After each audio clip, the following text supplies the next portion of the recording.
আলোর দিশারি যুব সংগঠন এর মূল উদ্দেশ্য মসজিদ, মাদ্রাসা, এতিমখানা ও পিছিয়ে থাকা পরিবারের কাছে পৌঁছে যাওয়া।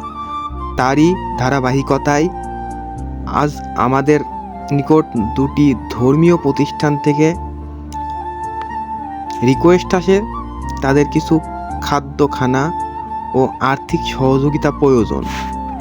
আমাদের আলোর দিশারি যুব সংগঠনের প্রাণভোমরা প্রবাসী ভাই ও বন্ধুদের সহযোগিতায় সামান্য কিছু অর্থ প্রদান করা হয়, সঙ্গে খাদ্য বিতরণ। যেখানে অন্ধকার ঘনিয়ে আসে জোনাকির আলোর দিশারি সেখানেই আবির্ভাব ঘটে। আপনারা সকলে আমাদের জন্য দোয়া করবেন, আমরা যেন সমাজের পিছিয়ে থাকা পরিবার ও প্রতিষ্ঠানের পাশে দাঁড়াতে পারি। আগ্রহী ব্যক্তিবর্গ, সমাজের প্রতিষ্ঠিত মান্যগণ্য ব্যক্তিবর্গ, আপনাদের সকলের দৃষ্টি আকর্ষণ করছে আলোর দিশারি যুব সংগঠন। সবাই এগিয়ে আসুন